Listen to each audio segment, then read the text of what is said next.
Imagine this. You're sipping your morning coffee, skimming through the newspaper, when suddenly an article catches your eye. Your neighborhood, your child's school, even places you've trusted your whole life, they're being infiltrated by Satanists. Not just any Satanists, organized cults performing horrific rituals with children as their victims. Now, this wasn't some fringe conspiracy theory. This was mainstream news in 1980s America. It blared from television screens, echoed from pulpits, and was validated by psychology professionals with impressive credentials. The most terrifying part, people were being arrested, charged, and imprisoned. Parents across the nation began scrutinizing their children's teachers, neighbors, and even family friends with newfound suspicion. The country was gripped by what we now call the Satanic Panic. This was a period of mass hysteria that destroyed countless lives and communities. And yet, beneath the shocking headlines and courtroom dramas lay an uncomfortable truth that few were willing to acknowledge. There was no evidence that any of it was real. So, to truly understand how America succumbed to such widespread paranoia, we need to step back and examine the cultural landscape that made it possible. The 1960s and 70s weren't just about peace and love. They represented a seismic shift in American values that left many traditional communities feeling threatened and vulnerable. The counterculture movement challenged long-held religious beliefs. They questioned authority and encouraged spiritual exploration outside of conventional Christianity. Rock music wasn't just about the beat. It had become a vehicle for messages that many conservative Americans found deeply disturbing. Artists like Black Sabbath incorporated occult imagery into their performances, while rumors about backward messages in popular songs convinced many parents that their children were being subliminally influenced by dark forces. It was against this backdrop that Anton LaVey made his dramatic entrance in 1966, and he founded the Church of Satan in San Francisco. With his shaved head, devilish goatee, and theatrical black robes, LaVey looked every bit a part of the satanic high priest. But appearances were deceiving. His version of Satanism had little to do with supernatural evil. It was primarily a philosophy celebrating individualism and rejecting traditional moral constraints.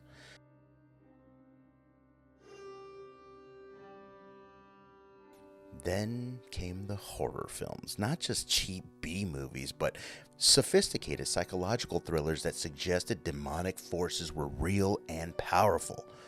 William Friedkin's The Exorcist wasn't just scary, it was presented as being based on true events.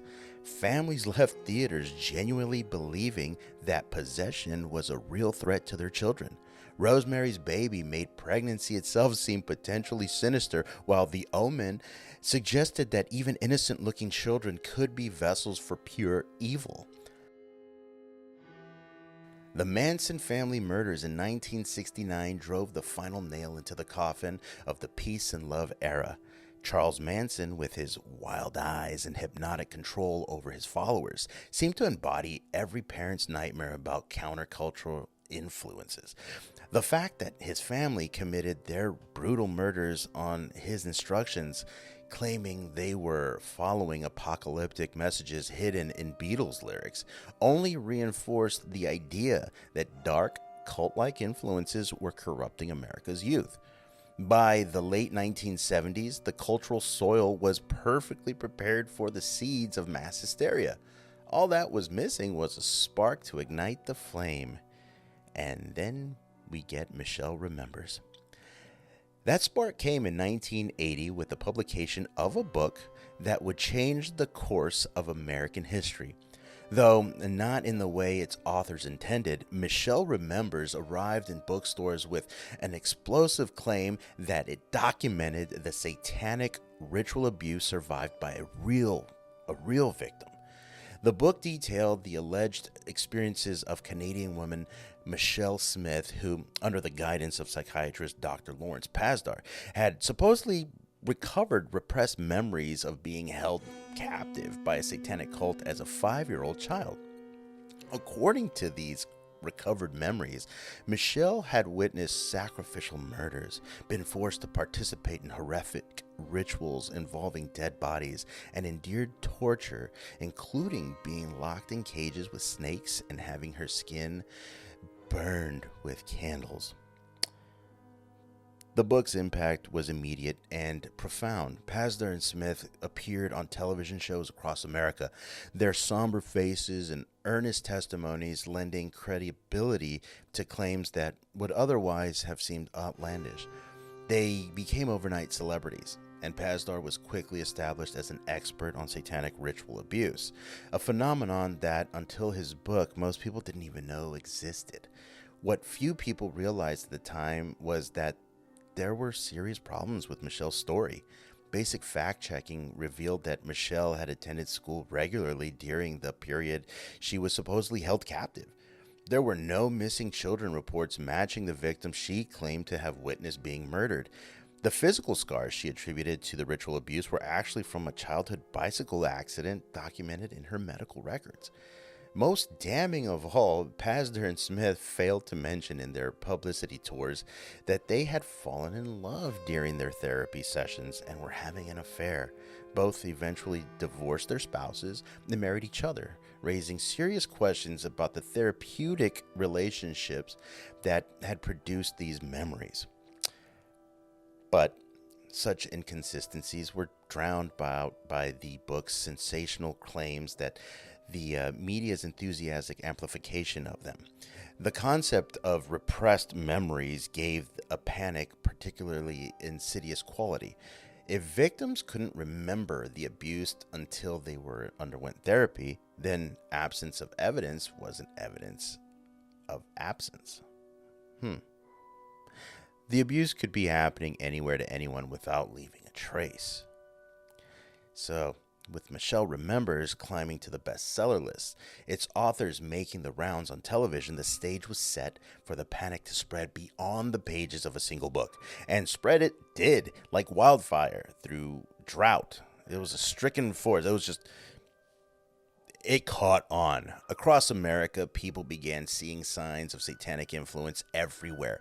A child's nightmare became evidence of ritual abuse. A teenager's interest in heavy metal music became proof of demonic possession. Ordinary objects, from stuffed animals to certain colors or symbols, were reinterpreted as coded messages from satanic cults. Daycare centers became particular targets of suspicion. After all, they were places where strangers had access to children outside their parents' supervision. In retrospect, the timing wasn't coincidental. The rise of the two-income families meant more children in daycare than ever before, creating a perfect storm of parental guilt and anxiety that found an outlet in these accusations. The claims grew more outlandish with each passing month. There were stories of secret tunnels beneath preschools, through which the children were allegedly transported to satanic rituals. Some accusers claimed that cult members could fly or turn invisible. Others insisted that babies were being bred specifically for sacrifice, with no birth records to trace. In normal times, such extraordinary claims would have demanded extraordinary evidence, like a lot of evidence. But these weren't normal times. The combination of religious fervor, media sensationalism, and the growing influence of self-proclaimed experts in satanic ritual abuse created an environment where accusation alone was enough to destroy lives. Law enforcement agencies across the country began forming special task forces to investigate alleged satanic crimes. The FBI even published a manual on cult activity. Therapists, many with minimal training in trauma or memory, began specializing in recovering repressed memories of satanic abuse. A cottage industry of books, seminars, and support groups emerged, all reinforcing the idea that satanic cults were operating in every corner of American society. The most heartbreaking aspect of this growing hysteria was that real people were being caught in its web. Childcare workers, teachers, even parents found themselves accused of unspeakable crimes based on the flimsiest of evidence. Often, nothing more than a child's coach testimony or a therapist's interpretation of an ambiguous statement would get them caught. Once accused, these individuals discovered that proving their innocence was nearly impossible. After all, how does one prove that they didn't participate in secret rituals that left no physical evidence? How does one defend against memories that allegedly resurfaced decades after the claimed events? As the 1980s progressed, the Satanic Panic would claim more and more victims, not through any satanic activity, but through the very real human tendency to believe the worst about others when fear takes hold. Whew, that's a lot. So, in our next episode, we'll examine one of the most infamous cases to emerge from this period of mass hysteria, the McMartin preschool trial. What began as a single accusation from a mentally unstable parent eventually ballooned into allegations involving hundreds of children and multiple staff members. Despite the lack of physical evidence and increasingly implausible claims, the trial dragged on for 7 years, becoming the longest and most expensive criminal proceeding in American history. That's a lot. So, the McMartin case, I can just say this right now, wasn't just a trial. It was a cautionary tale about what happens when society abandons reason in favor of fear. And as we'll see, even when the defendants were eventually acquitted, the damage to their lives and to America's collective psyche had already been done. So join us next time as we continue to unravel how a nation founded on principles of justice and reason fall prey to one of the most damaging moral panics in modern history. The story of the Satanic Panic is more than just history. It's a warning about the fragility of truth in times of fear. Thank you for joining me. And if you're new here, go ahead and hit the subscribe button and hit the like button as well while you're at it. And let me know down in the comment section if you would like me to go over anything else. Thank you. And thank you for joining me.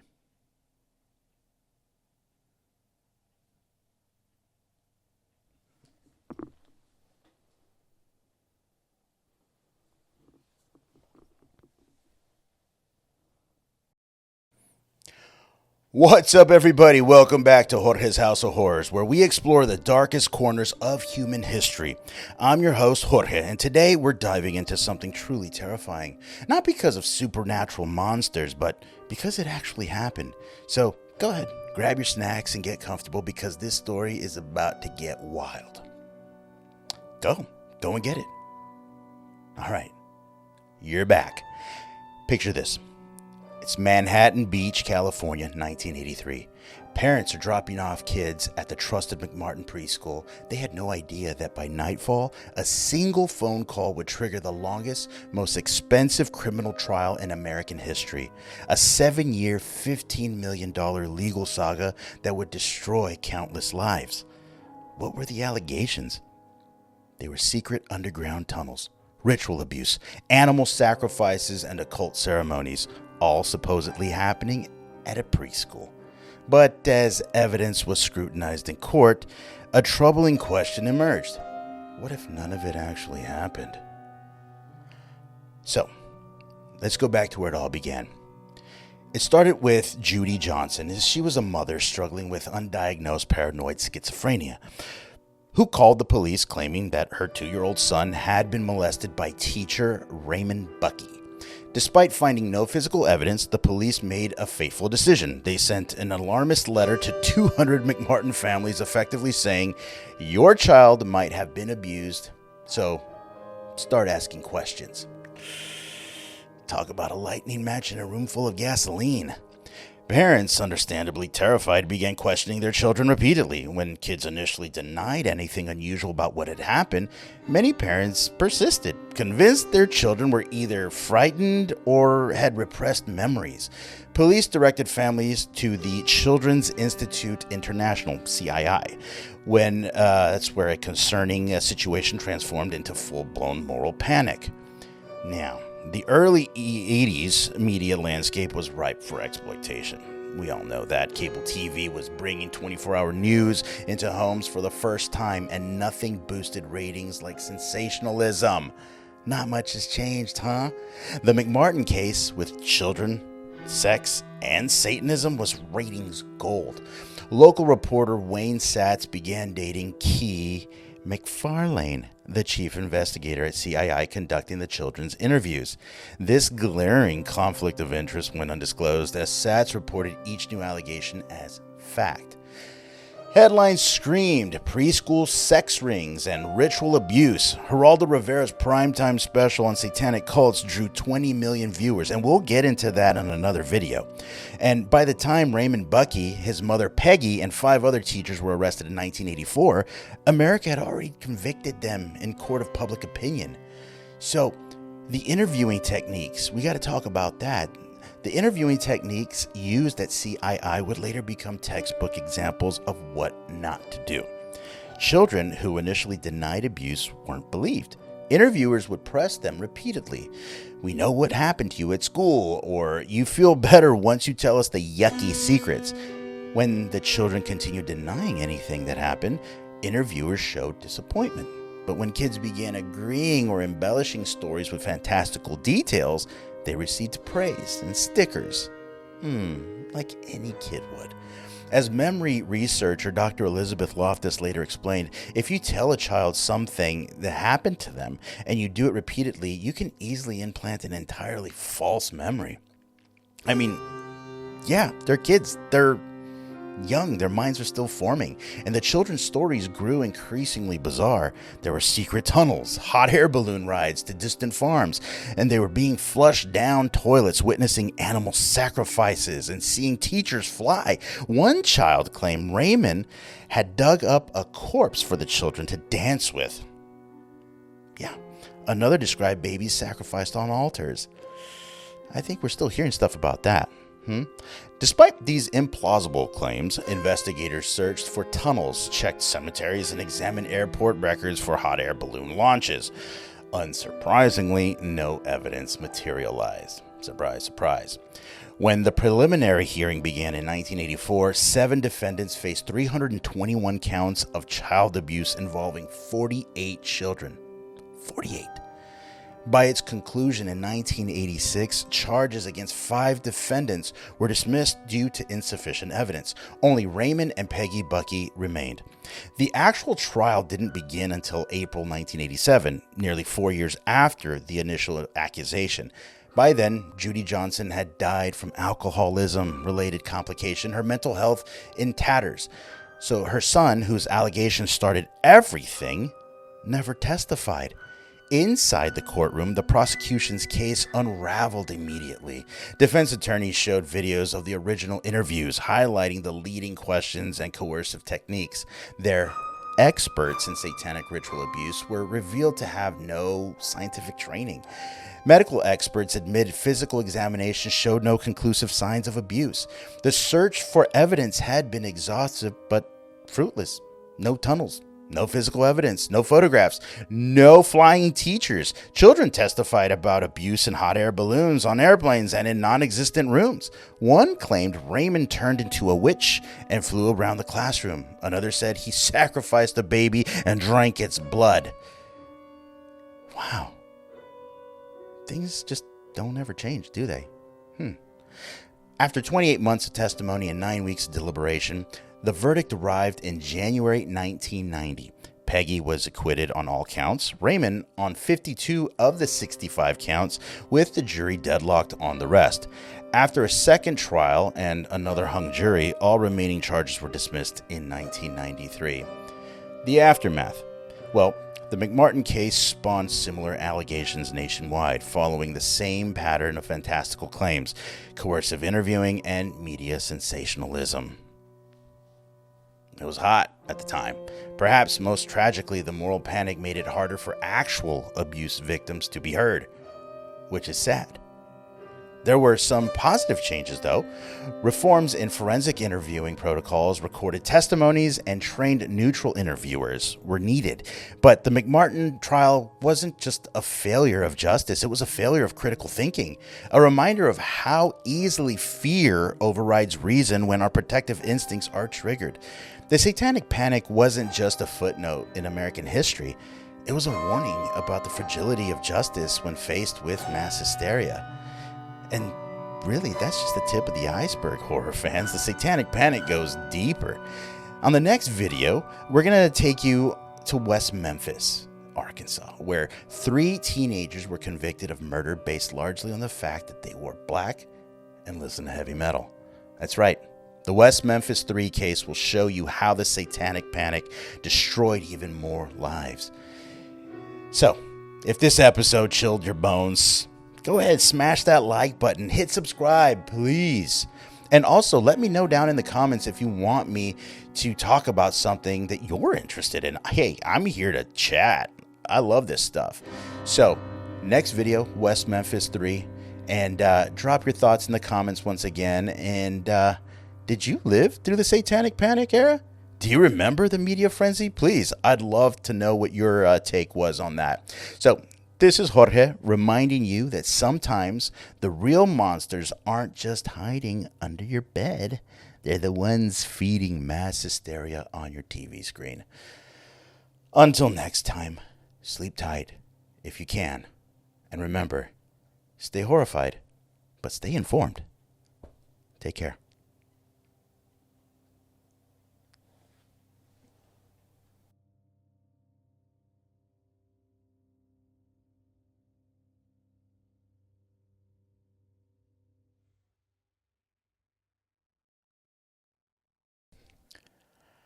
Welcome back to Jorge's House of Horrors, where real-life nightmares are scarier than fiction. I'm your host, Jorge, and today we're going to continue our journey through the Satanic Panic, with perhaps its most disturbing chapter yet. Last week we saw how Hysteria destroyed a preschool. Now we'll see how it sent 3 teenagers to prison for simply being different. Settle in, because the dark tale of small-town prejudice and judicial failure is about to begin. West Memphis, Arkansas, 1993. A quiet, deeply religious community where anything outside of the mainstream is viewed with suspicion. When the bodies of 3 8-year-old boys, Stevie Branch, Michael Moore, and Christopher Byers, are discovered in a wooded area known as Robin Hood Hills, the community is desperate for answers. What they get instead is one of the most infamous miscarriages of justice in American history. On May 5th, 1993, 3 second graders went missing while riding their bikes. The next day, their bodies were found submerged in a drainage ditch, naked and hogtied with their own shoelaces. The boys had suffered multiple injuries, and police quickly declared the murders were satanic in nature. The investigation was, to put it mildly, a masterclass in what not to do. The crime scene was compromised almost immediately. With crucial evidence lost or contaminated, they just didn't care. Police had no physical evidence, no witnesses, and no obvious suspects. But they did have something else. A community primed by years of satanic panic and ready to believe the worst.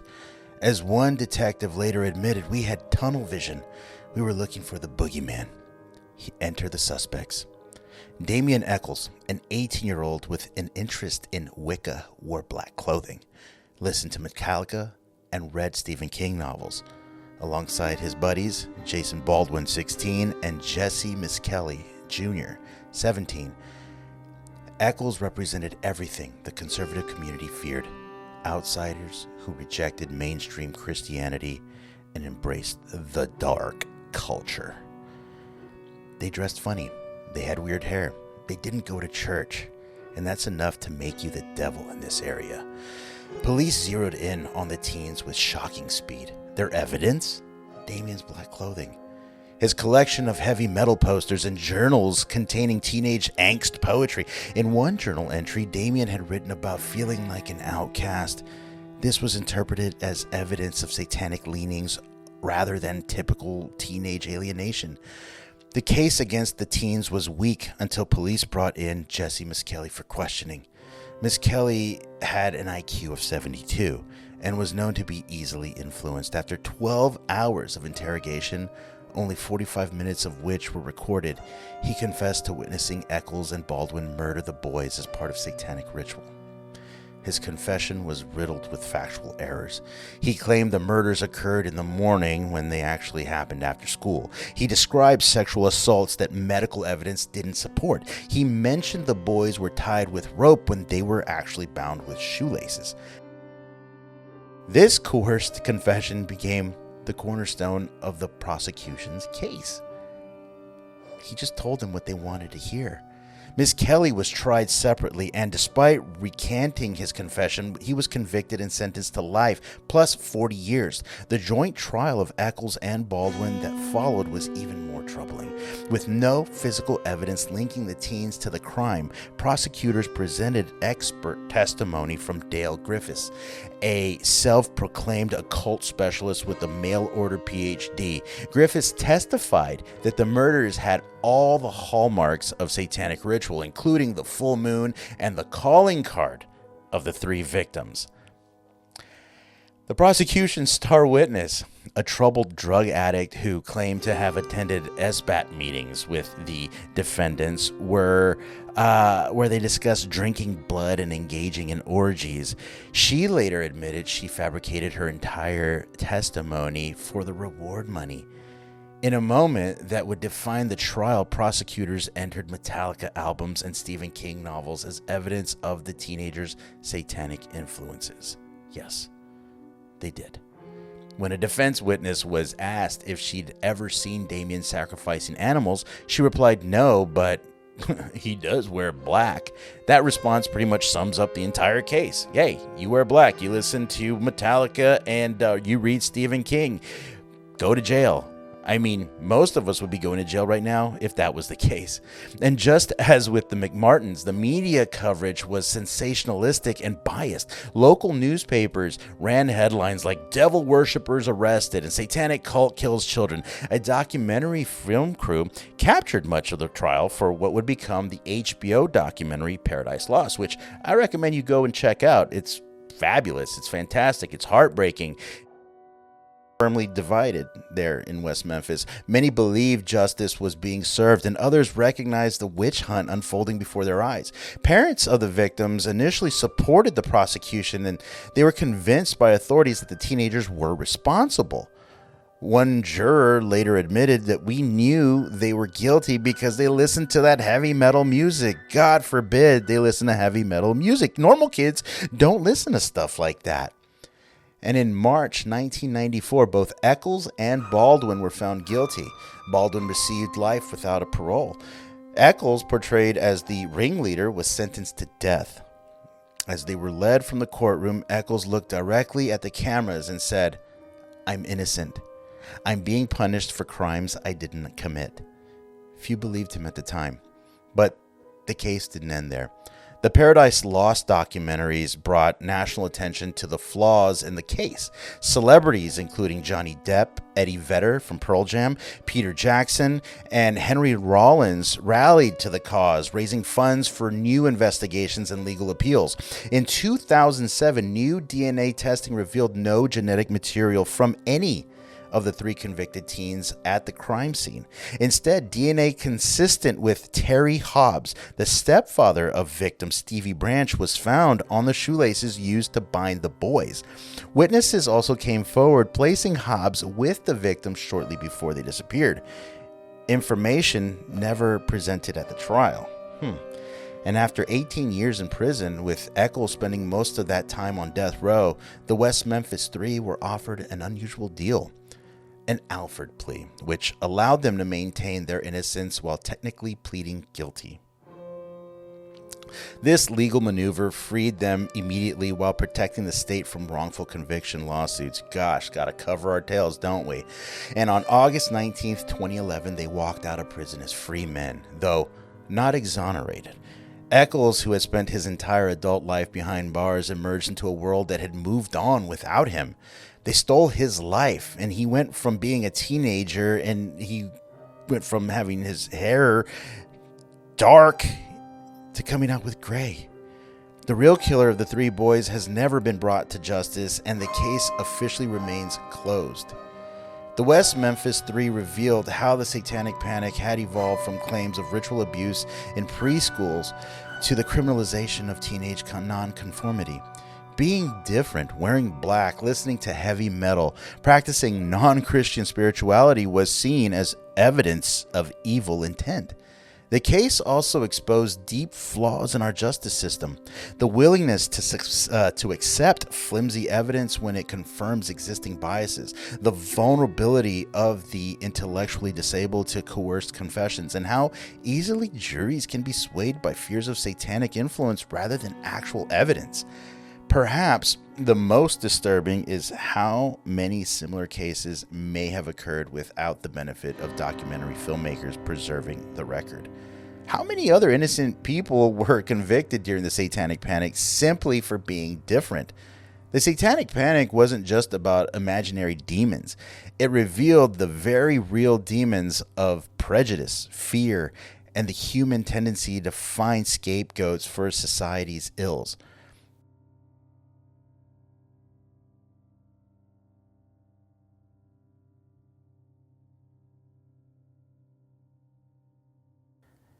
This is Jorge reminding you that sometimes the scariest monsters aren't supernatural.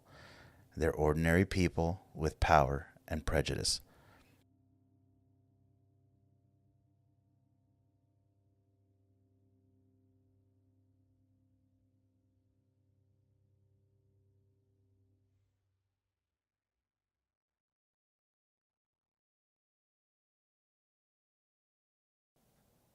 It's suburban America, 1982.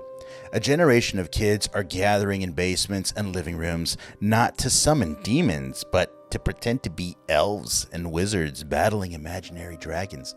Meanwhile, their parents are watching news specials warning that these same children are one failed saving throw away from suicide, murder, and eternal damnation. How did a game created by a shoe insurance underwriter become public enemy number one? Let's roll initiative and find out. Dungeons & Dragons was created by Gary Gygax and Dave Arneson in the early 1970s. It evolved from wargaming into something more imaginative. Players created characters, embarked on adventures, and navigated fantasy worlds guided by a dungeon master. And by 1979, the game had developed a devoted following, particularly among creative teens and college students. The trouble began with the 1979 disappearance of 16-year-old James Dallas Egbert III, a gifted Michigan State University student and D&D player.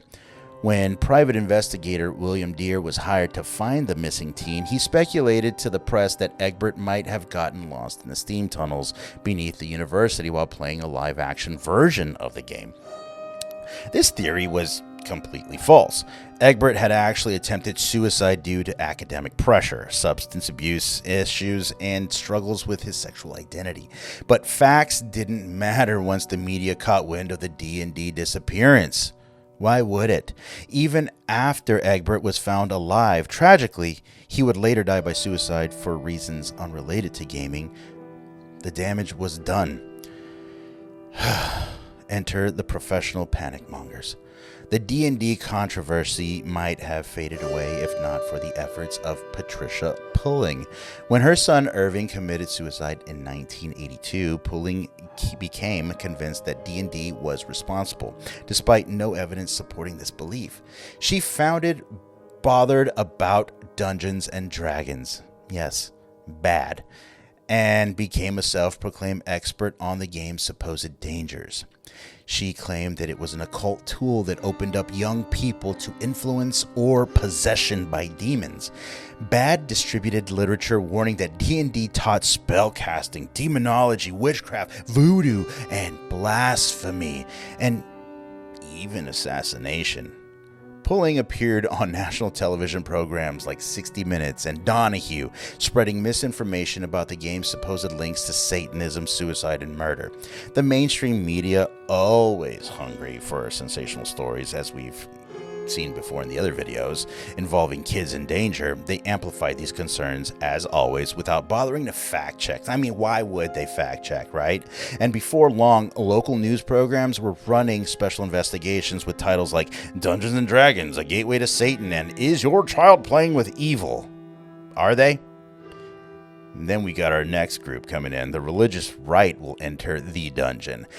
Evangelical Christian leaders quickly joined in on the anti-D&D crusade. I remember that when I was a kid and going to church, they said it was bad, and they saw that opportunity to demonstrate their moral authority and boost their own relevance. Famous televangelist Pat Robertson told his 700 Club viewers, the 700 Club, I remember that.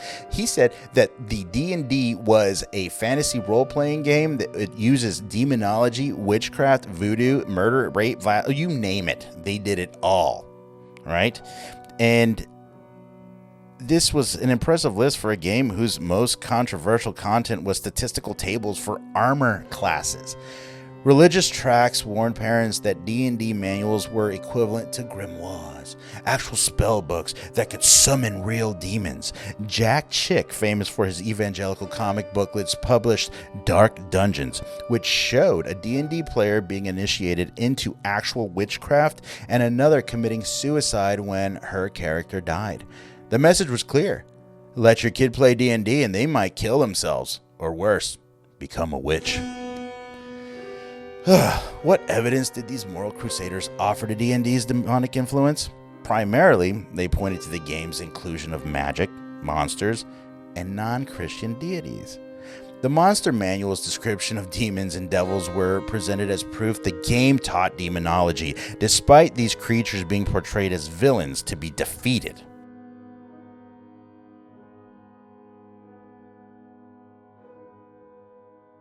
When pressed for statistical evidence linking D&D to suicide or violence, anti-D&D activists would cite individual cases where troubled teenagers who happened to play the game had committed crimes or taken their own lives, ignoring the millions and millions and millions who played without incident and the many other factors involving these tragedies.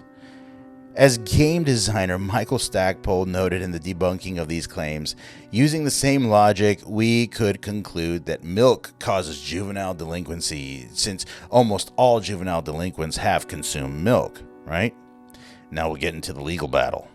Several bereaved parents filed lawsuits against TSR, the publisher of Dungeons & Dragons, claiming that the game caused their children's suicide. All these lawsuits were dismissed for lack of evidence, but they generated extensive publicity that further damaged the game's reputation. The 1982 made-for-TV movie Mazes and Monsters, starring a young Tom Hanks, dramatized the dangers of role-playing games, showing a psychologically vulnerable student having a psychotic break after becoming too immersed in a D&D-like game. Though fictional, many viewers accepted the film as based on true events. Perhaps the most absurd media moment came during a 1985 60-minute segment when Ed Bradley asked D&D creator Gary Gygax if he was in league with the devil. Gygax maintainingly remarked composure and replied, "I'm not in a league with the devil. I don't even know the devil's address." Anyway, the moral panic had serious consequences for young D&D players. Schools banned the game or disbanded D&D clubs. Libraries removed the rule books from their shelves. Parents confiscated gaming materials and punished children found playing. Some teenagers were sent to therapists for even to cure their supposed satanic influence. One former player recalled, "My mother burned my D&D books after our pastor said they were tools for Satan. I think we knew a few people where that happened. D&D was the devil, at least at my church it was."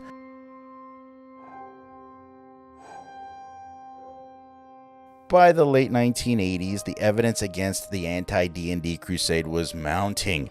Studies commissioned by the Centers for Disease Control, the CDC, got involved. They found no causal link between D&D and suicide. The game's players were growing up to become functioning, productive adults rather than satanic cultists. Who would have thought? Public opinion slowly began to shift. The Pulling Report, written by game designer Michael Stackpole in 1990, systemically debunked Patricia Pulling's claims and methodologies. Methodologies? Yeah, that's how you say it. They revealed her profound misunderstanding of both the statistics and the game itself. Academic researchers began studying role-playing games as positive social activities rather than dangerous obsessions. As one former at-risk player put it, D&D didn't push me towards Satanism, it saved me from delinquency. Despite being vindicated, Dungeons & Dragons and its players bore the scars of the moral panic for decades. The Satanic Panic faded, but the stereotype of D&D players as socially awkward, potentially dangerous outsiders persisted in popular culture. They were nerds, right? We've all heard that.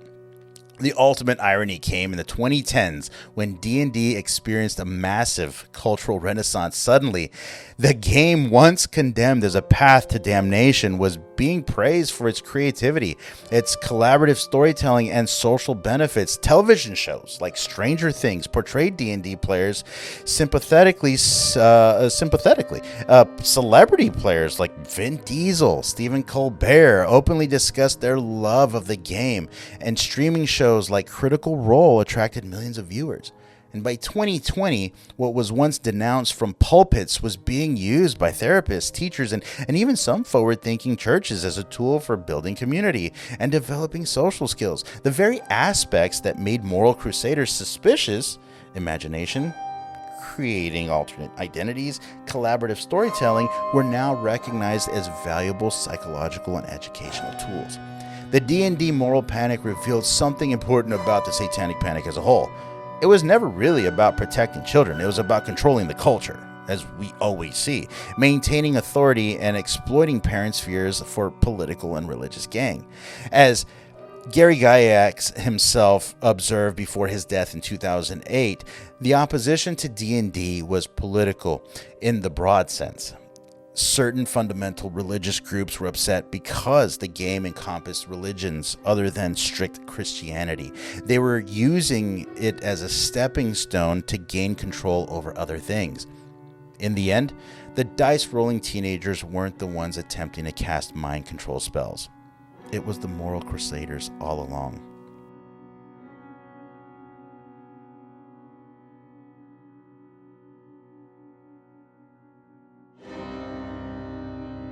Now, if this episode made you roll a natural 20 on your knowledge check, smash the like button, hit subscribe, please.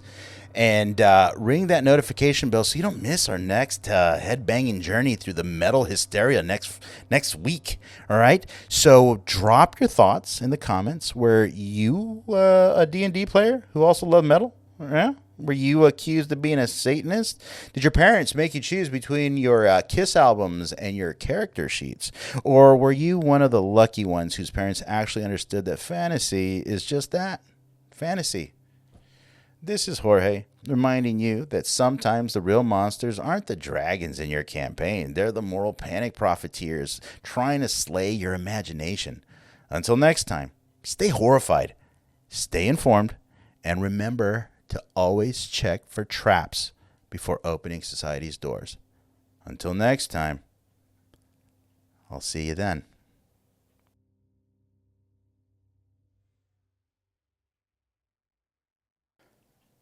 What's up, horror hounds? Welcome back to Jorge's House of Horrors, where we continue to explore how America lost its collective mind in the 1980s. I'm your host, Jorge, and today we're cranking up the volume to 11 as we dive into perhaps the loudest chapter of the Satanic Panic.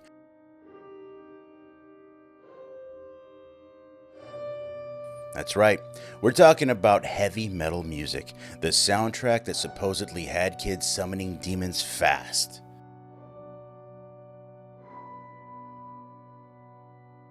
Alright, it's 1985. A generation of teenagers are locked in their bedrooms with posters of long-haired men in makeup and leather. Oh yeah. Listening to thunderous drums and streaming vocals, not to worship Satan, but because it sounds awesome and pisses off their parents. Meanwhile, those same parents are attending church seminars where self-proclaimed experts play records backwards to reveal supposed messages about devil worship and suicide. How did music featuring guys with teased hair and spandex become considered a direct pipeline to hell? Let's drop the needle on this hysteria and find out. Alrighty. So, heavy metal emerged in the late 60s and early 70s, and I'm talking about the 1960s and 1970s, y'all. We're getting old here. With bands like Black Sabbath, Led Zeppelin, and Deep Purple. They were drawing inspiration from the blues, psychedelic rock, and the darker themes that mirrored the disillusionment of the Vietnam War. By the late 1970s, the genre had developed a devoted following, particularly among, working class teens looking for an outlet for their frustrations and creative energy. The trouble began brewing as heavy metal's imagery increasingly incorporated elements that horrified conservative America. Occult symbols, gothic aesthetics, and theatrical performances meant to shock and entertain. When Ozzy Osbourne bit the head off a bat during a concert in 1982, moral guardians found the perfect poster child for metal's supposed depravity. The Prince of Darkness himself. See, the metal controversy might have remained just another generational music gap if not for the efforts of Tipper Gore. Yes, that Tipper Gore, Al Gore's wife, and the Parents Music Resource Center, PMRC. See, after Gore overheard her young daughter listening to Prince's Darling Nikki in 1985, she founded the PMRC with other Washington wives to combat porn rock. These were mainly spouses of politicians, because what else are they going to do, right? While the PMRC focused broadly on explicit content during the heavy metal era, it received special attention for its supposed satanic elements. The organization's infamous Filthy 15 list of objectionable songs included multiple metal tracks flagged for occult content. Some of these groups are using symbols and language that have been traditionally associated with devil worship and the occult, Gore claimed in congressional testimony. This isn't just about sex and violence, it's about the corruption of our children's souls. The mainstream media, eager for sensational stories involving teenagers in danger, amplified these concerns. Surprise, surprise. Local news programs ran special investigations. I remember a few of these, and the most famous of these would be Geraldo, and we'll get into that in a little bit. See, the evangelical Christian leaders quickly joined the anti-metal crusade as well. They saw an opportunity to demonstrate their moral authority and boost their relevance. Televangelist Jimmy Swaggart told his followers that rock music is the new pornography and specifically called out heavy metal as a tool Satan uses to lead young people to hell. Churches across America held record-burning events where there would be a big bonfire and teenagers were encouraged to destroy their metal albums and shirts and posters and everything that went along with it. There were religious seminars that featured Reformed ex-Satanists, which were found to be frauds for the most part, and they claimed to have participated in ritual sacrifices organized by metal bands. Bob Larson, a Christian radio host who built an entire career on metal fear-mongering, published books like Satanism, The Seduction of America's Youth, which claimed bands like Iron Maiden and Judas Priest were recruiting teenagers into actual satanic cults. See, Larson warned us that these aren't just musicians, they're ministers of Satan preaching his gospel of rebellion, sexual perversion, violence, and self-destruction. And what evidence did these moral crusaders offer for metal's demonic influence? Well, there were three main categories. First, it was backmasking. See, backmasking is the idea that playing a record backward revealed hidden satanic messages. The most famous example was Led Zeppelin's Stairway to Heaven, where they said it contained the message backwards, "Oh, here's to my sweet Satan." Demonstrators would play records backwards at PTA meetings and church gatherings, letting imaginations run wild as listeners heard garbled phrases supposedly praising the devil. Who knows? Second, album artwork, which I guess I could see that happening. Band logos featuring pentagrams, skulls, demons, and other occult imagery were presented as evidence of actual satanic devotion, rather than theatrical marketing aimed at rebellious teenagers. Third, there were isolated lyrics, right? Often taken completely out of context, as per usual, were analyzed for supposed satanic content. Metal's metaphorical language about hell, demons, and the dark side of human nature was interpreted with literal-minded fear. These people couldn't tell the difference between Halloween and a black mass. Metal bands were using Satan the same way horror movies use monsters. It was a shorthand for rebellion and guaranteed way to shock adults. Plain and simple. The metal panic reached its legal climax in 1990 with the trial of Judas Priest. They were accused of embedding subliminal messages in their song Better By You, Better Than Me, that allegedly caused the suicide attempts of 2 Nevada teenagers. Though the case was eventually dismissed, it demonstrated how far the hysteria had gone. A British heavy metal band found itself in court defending it against accusations of mind control. Now, even more disturbing, as we saw in the West Memphis 3 video, the 3 teenagers were convicted of murdering 3 children largely because one listened to Metallica and read books about Wicca. And this was all despite a complete lack of physical evidence, and prosecutors successfully argued that the teens' interest in heavy metal music proved their involvement in satanic ritual murder. It would take 18 years before new DNA evidence and public pressure would free them. You should go back and listen to that video. All right.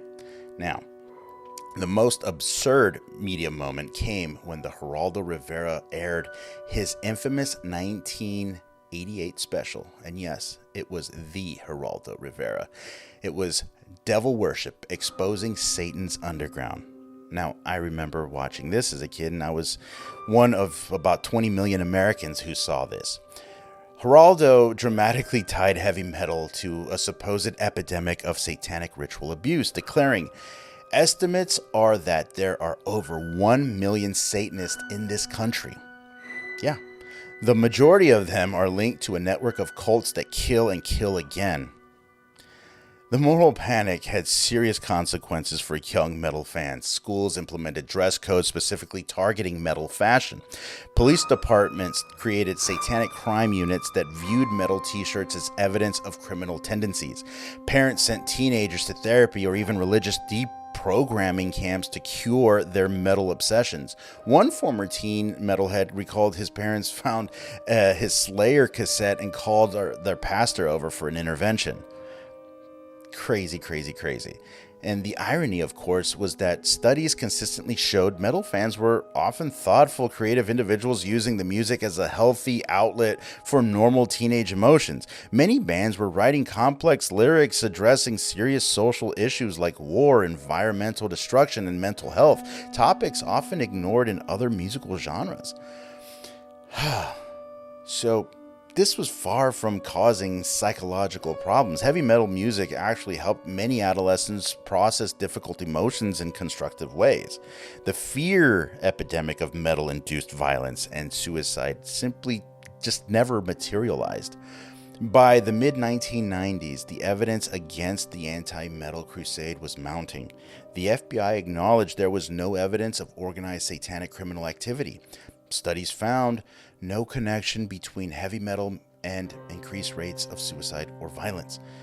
The predicted generation of satanic metal devotees had grown up to become functioning, productive adults. The PMRC's campaign resulted only in parental advisory stickers. Yeah, we all know those. And that, for me, it made me want to go buy the album even more, which it increased their appeal to rebellious teenagers like me. Many of the preachers who had led the charge against metal were themselves disgraced by financial and sexual scandals, which you can see time and time again. As one former at-risk metal fan put it, "Metal didn't push me towards Satan, it saved me from depression. When I feel alienated and alone, the metal community gave me somewhere I belonged." Despite being vindicated, heavy metal and its fans bore the stigma of the moral panic for decades.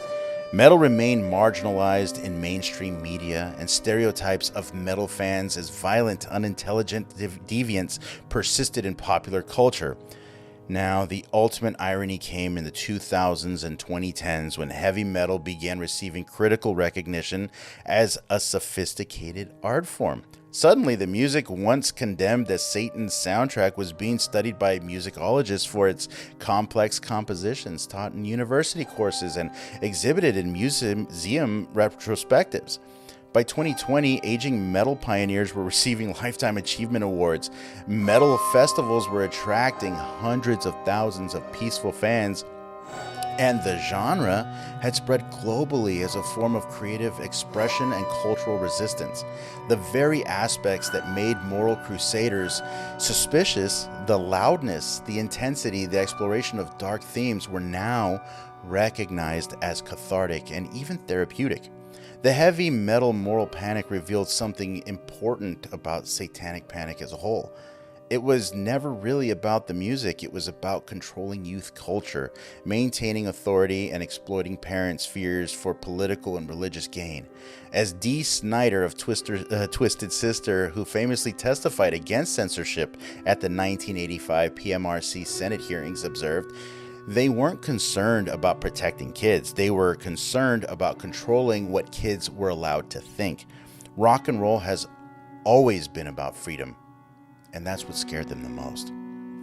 In the end, the devil horns that terrified parents became a universal symbol of musical enthusiasm adopted by fans of all genres. The real spell being cast wasn't by the musicians, it was by the moral entrepreneurs trying to enchant America with their politics of fear. And there you have it. The story of how distorted guitars and double bass drums became the sound of Satan in America's imagination.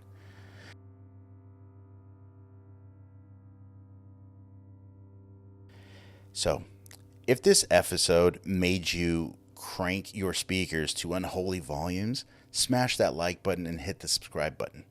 Ring that notification bell so you don't miss our Media Meltdown journey next Friday. Drop your thoughts in the comments section where you were you a metalhead who got sent to religious counseling? Did your parents make you burn your Iron Maiden posters, or were you one of the lucky ones whose parents actually understood that enjoying the number of the beast didn't make you a beast yourself? All right, this is Jorge, reminding you that sometimes the real demonic influence isn't in the music that moves you. It's in the moral panic profiteering to try to silence your voice. Until next time, stay horrified, stay informed, and remember to always look beyond the headlines to find the truth hidden inside the noise. Thank you.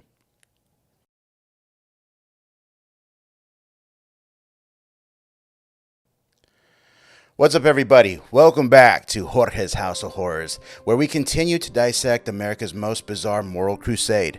I'm your host, Jorge, and today we're changing channels to explore perhaps the most powerful engine of the Satanic Panic, the mass media machine that beamed devil worship paranoia directly into America's living rooms. That's right. We're talking about how television networks, newspapers, and talk shows transformed isolated incidents into national emergencies and convinced millions that satanic cults were hiding around every corner. So grab your remote controls and TV guides as we tune into this ratings-driven hysteria. All right. We're in the mid-'80s. A family gathers around their television set for the evening news, where a somber anchor warns about secret satanic symbols in children's cartoons. They flip channels to find shows featuring reformed Satanists describing ritual sacrifices. Another channel shows a made-for-TV movie about preschool teachers conducting black masses with their students. Meanwhile, newspapers and magazines compete to publish the most shocking headlines about the supposed epidemic.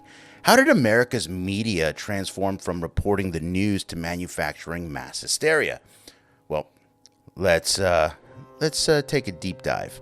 See, the media's role in the Satanic Panic began innocuously enough with legitimate reporting on unusual crimes. In the early 1980s, a handful of murders with occult elements received national attention, including the case of Richard Ramirez, the Night Stalker, who left pentagrams at crime scenes and claimed to worship Satan. What started as straightforward crime reporting quickly evolved into something more sinister. News directors and producers discovered that stories linking crime to Satanism generated exceptional ratings. By 1983, local news stations were airing special reports during Sweeps Week with sensationalist titles like Satan's Children and The Devil Worshippers Among Us. The media frenzy reached new heights when self-proclaimed cult experts emerged, offering their services to law enforcement, schools, and parent groups for a fee, of course. These individuals, often with questionable or non-existent credentials, became regular fixtures on television programs. Mike Warnke, who claimed to be a former high priest of a satanic cult, published his memoir, The Satan Seller, and became a media darling despite having no verifiable evidence for his claims. He would later be exposed as a fraud by Christian journalists who documented that he was just in the Navy during the time that he claimed to be leading satanic rituals. Michelle Smith and Lawrence Pastor, as we remember in the other video about they had the book Michelle Remembers. It was a book claiming that Smith had recovered memories of being abused in satanic rituals as a child, despite obvious inconsistencies and impossibilities in the narrative. Media outlets presented the book as factual, and the authors appeared on countless talk shows. See, these so-called experts were essentially creating a mythology about Satanism that had no basis in reality, and the media, either through negligence or cynical ratings chasing, presented these people as authoritative sources. Rough. I wish things had changed, but they haven't. Daytime talk shows became the most effective vectors for spreading satanic panic. The format was perfect. Emotional testimonies couldn't be fact-checked in real time, and hosts could feign objective concern while exploiting fears, and the daily need for content meant booking increasingly outlandish guests. Phil Donahue, Sally Jesse Raphael, and Oprah Winfrey all dedicated multiple episodes to satanic ritual abuse claims. In one infamous 1988 episode, Oprah told her audience, "This is something that is happening all over the country. It's not just in Manhattan. It's not just in Atlanta. It's not just in Louisville. It's everywhere. There are networks of these people." See, the pinnacle of talk show panic came when good old Geraldo Rivera aired his 1988 special, Devil Worship, Exposing Satan's Underground. It was watched by 20 million Americans. The 2-hour special featured Rivera dramatically declaring that Satanism is a plague on our nation, while interviewing tearful parents, alleged former cult members, and law enforcement experts. The special was so over the top that it later became a textbook example of irresponsible journalism, yet at the time, it was presented as serious investigative reporting. As Rivera himself later admitted, "I lost my objectivity and I got caught up in the excitement of the chase and allowed my emotions to get the better of me." He had to apologize, of course. Then we go back to our friends at the McMartin preschool. Perhaps there's no better case that illustrates this more than the McMartin preschool trial in 1983. Going back to this case, it was about a mother, untreated schizophrenia, accused a preschool teacher of molesting her son and engaging in satanic rituals. These accusations snowballed into claims of underground tunnels, animal sacrifices, and ritualistic abuse involving hundreds of children. Local television stations broke the stories with sensational coverage that presented the allegations as fact. It was aired nightly with reports that created a template for how other stations would cover similar cases. The Los Angeles Times published over 400 articles about the case between 1984 and 1990, mostly presenting the prosecution side. Therapists used leading questions and coercive techniques to get children to disclose abuse that medical evidence couldn't substantiate. Parents watching the coverage became convinced their children must have been victimized too. The result? The longest and most expensive criminal trial in American history, ending with 0 convictions after 6 years. But lives and reputations were destroyed and a community was torn apart. all while the media profited from the spectacle. As one juror later reflected, we heard the testimony about flying witches and children being flushed down toilets to secret rooms and baby sacrifices. None of it was supported by physical evidence. The real crime was how the media convicted these people before the trial even started.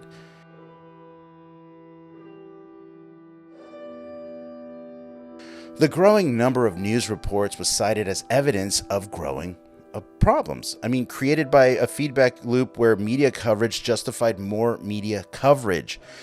As folklore professor Bill Ellis observed, journalists abandoned basic skepticism and fact-checking when covering these stories. They treated rumors and urban legends as news and then cited their own coverage as evidence that something must be happening. The media's most damaging move was legitimizing self-proclaimed occult crime experts who trained police departments across America.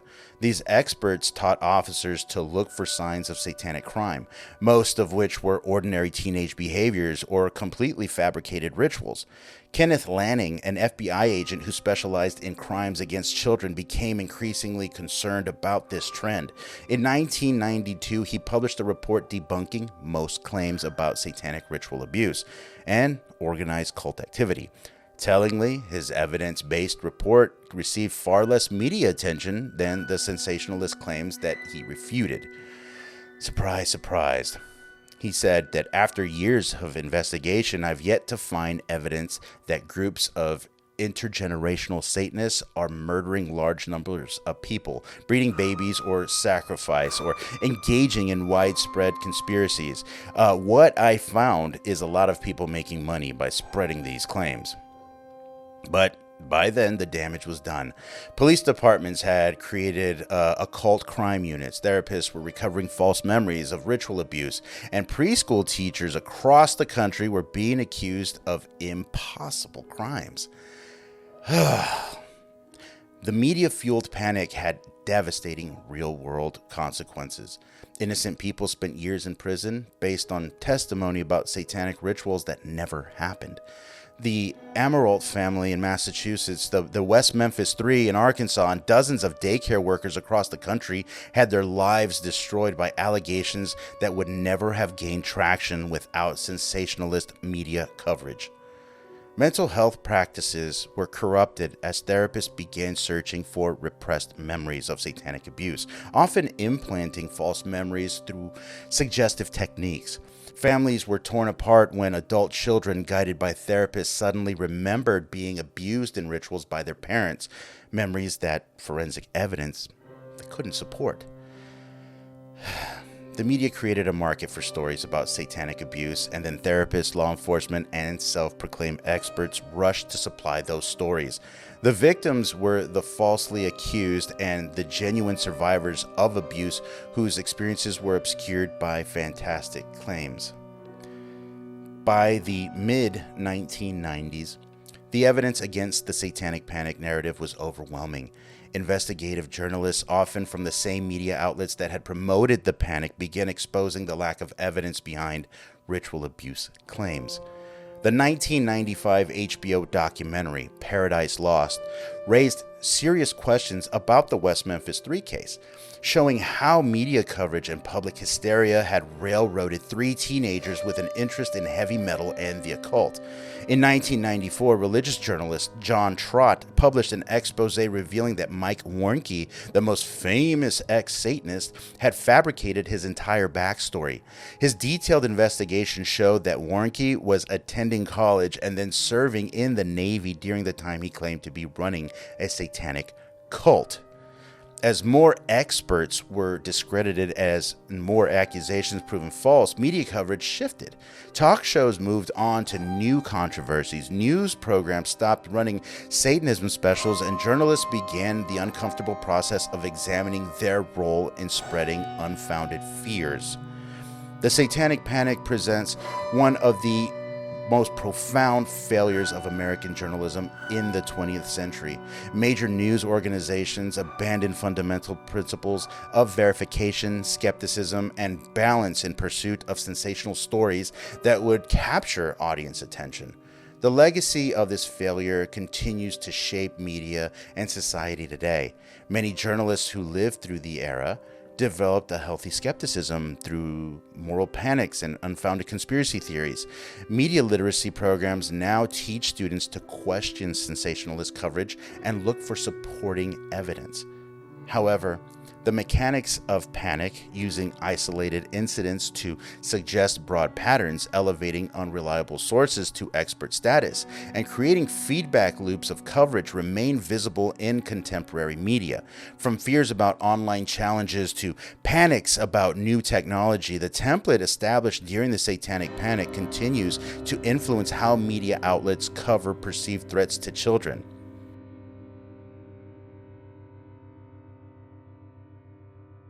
The ultimate lesson of the media-driven Satanic Panic wasn't about actual Satanism at all.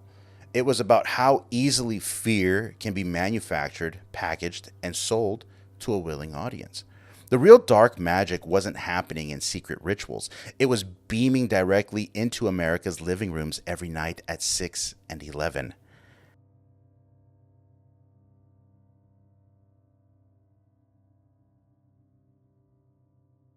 So, if this episode made you question your media diet, smash that like button, hit subscribe, ring that notification bell so you don't miss the grand finale of our Satanic Panic series.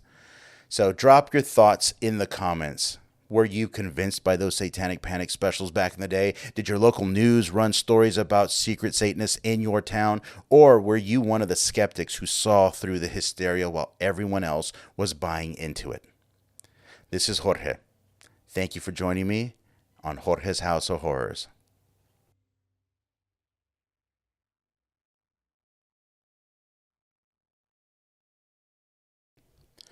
What's up, everybody? Welcome back to Jorge's House of Horrors. And on this video, we will conclude our series on the Satanic Panic.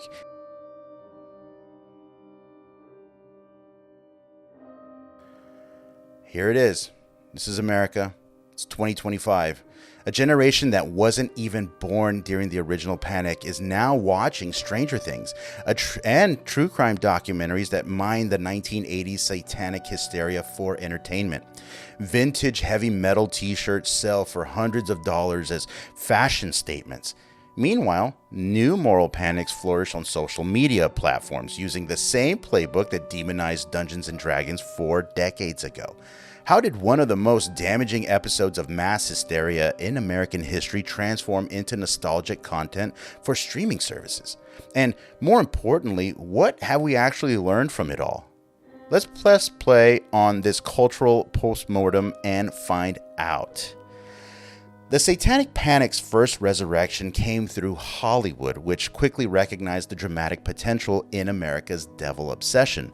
What began with exploitative made-for-TV movies based on a true story satanic crimes evolved into more nuanced and critical examinations. By the 2010s, the Satanic Panic had become a reliable setting for period pieces seeking to capture 1980s nostalgia. The first season of True Detective drew heavily on ritual abuse mythology. Stranger Things positioned its Dungeons and Dragons playing protagonists against both supernatural threats and suspicious adults. The chilling adventures of Sabrina reframed Satanism as a form of empowerment against Christian patriarchy. The documentary world followed suit with productions like HBO's Paradise Lost trilogy, which helped free the West Memphis 3, and Netflix's Night Stalker, which re-examined how Richard Ramirez's satanic posturing amplified his notoriety.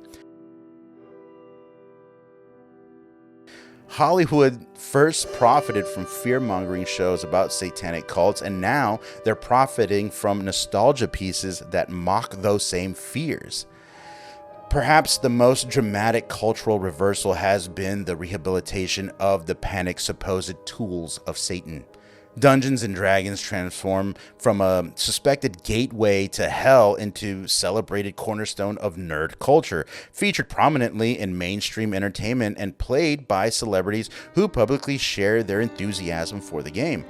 Heavy metal, once condemned from pulpits and in congressional hearings, has become respected for its technical virtuosity and emotional authenticity, their imagery now appearing on merchandise sold in mall chain stores everywhere. Even actual Satanism underwent a public relations transformation.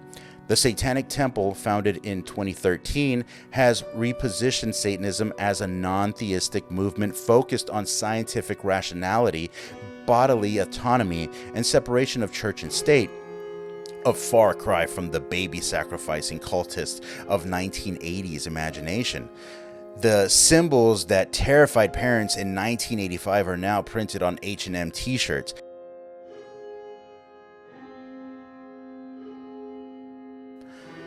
While entertainment media has largely transformed the panic into nostalgic content, those who lived through its darkest consequences continue to seek justice and recognition. Many wrongfully convicted during the panic spent decades fighting to clear their names. The San Antonio Four lesbian women convicted of ritual abuse of children in case dripping with homophobia and satanic panic elements, weren't exonerated until 2016 after serving over a decade in prison. Bernard Barron, a gay daycare worker accused of ritual abuse, died just 3 years after his exoneration, having spent 22 years wrongfully imprisoned. The McMartin preschool defendants, though eventually acquitted, never recovered their reputations or livelihoods. One defendant, Raymond Bucky, spent 5 years in jail awaiting trial before being cleared of all charges. The children involved in these cases also carry the scars. Many now recognize they were led to make false accusations through coercive questioning techniques, leaving them with manufactured traumatic memories and guilt about their unwitting role in destroying innocent lives. While mainstream culture now largely treats the Satanic Panic as an embarrassing historical curiosity, the underlying mechanisms that fueled it never disappeared. The moral entrepreneurs who once saw Satan behind every rock album have found new targets and new platforms. Starting in the late 1990s, elements of Satanic Panic rhetoric merged with conspiracy theories about government mind control and alien abduction. By the 2010s, these narratives had evolved into QAnon, a sprawling conspiracy theory that recycled many classic Satanic Panic tropes about powerful elites abusing children in occult rituals.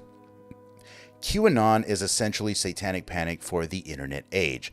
Both features secret cabals of powerful people ritually abusing children, and both resist all demands for evidence, and both provide believers with a sense of purpose and moral superiority.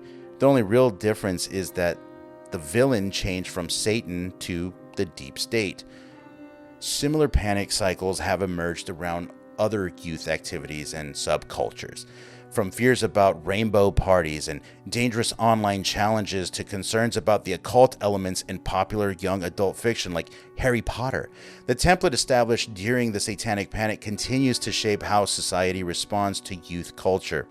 Each generation seems to rediscover the same fears. The specific allegations change, but the structure stays remarkably consistent. Moral decay is always just around the corner. Children are always in danger from some new corrupting influence, and the solution is always more control rather than more understanding. One positive legacy of the panic has been significant reform in how allegations of child abuse are investigated and prosecuted. The disastrous cases of the 1980s led to new protocols for interviewing child witnesses, greater scrutiny of recovered memory techniques, and more rigorous standards for expert testimony. Kenneth Lanning, the FBI agent whose 1992 report helped debunk many claims about the satanic ritual abuse, developed investigative standards that emphasize evidence collection over ideology.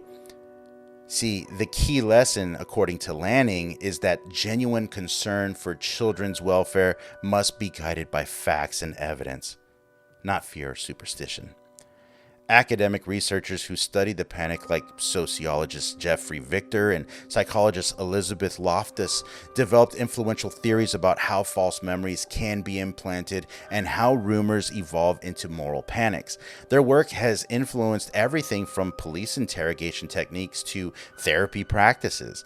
Media organizations, embarrassed by their role in spreading unfounded fears, develop more rigorous fact-checking protocols and greater skepticism toward sensationalistic claims, though the standards eroded in the internet age as traditional gatekeepers lost influence. America's cultural processing of the Satanic Panic continues to evolve. Early treatments tended toward simple debunking, portraying panic believers as either cynical manipulators or gullible fools. More recent examinations have taken a more nuanced approach, exploring how genuine concerns about child safety became misdirected through a perfect storm of cultural anxiety, religious fervor, media sensationalism, and institutional failure. Films like Regression of 2015 and The Witch 2015 as well explored how fear can warp perception and create the very evil it claims to fight. The documentary series, The Confession Tapes, and The Trials of Gabriel Fernandez examine how tunnel vision and moral panic can corrupt criminal investigations.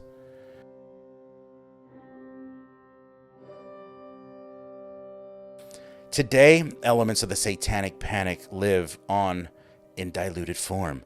Heavy metal bands still use satanic imagery for shock value, but do so with a knowing wink. Horror films continue to mine religious fears of demonic possession. There's a new possession film like every other month. Evangelical bookstores still sell titles warning about occult influences in popular culture, though with less mainstream impact than in the 1980s. More troublingly, the mechanisms that powered the panic, fear-based media coverage, more entrepreneurship, and conspiracy thinking have found a new life in the internet age. Social media platforms amplify rumors with unprecedented speed, while algorithmic recommendations can trap users in bubbles. We've gotten better at recognizing classic Satanic Panic claims, but we're still vulnerable to the same psychological and social forces that created. We've immunized ourselves against that specific strain of moral panic, but new variants continue to emerge, and our cultural antibodies haven't kept pace.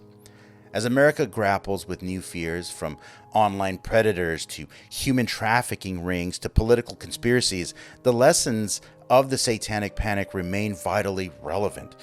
The question isn't whether new moral panics will emerge, but whether we'll recognize them in time to prevent the same devastating consequences.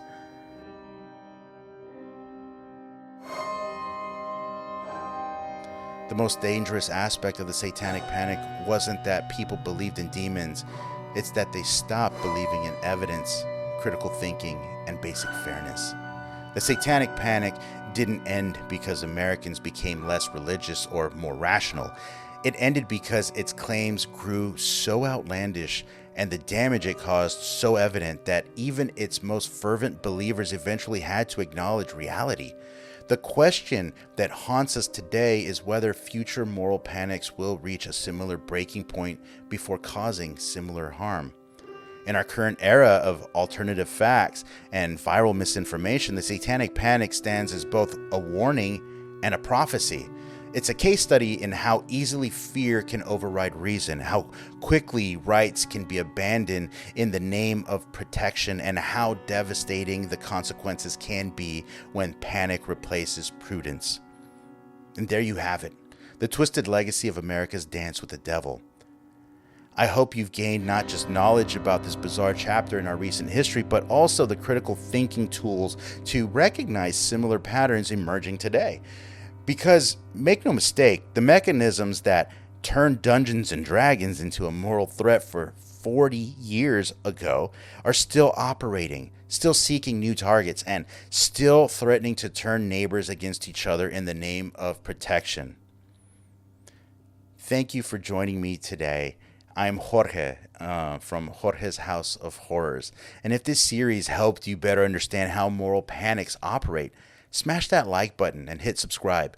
Ring that notification bell so you don't miss our technological horror journey through this YouTube machine. I'm just getting started here. So drop your thoughts in the comments.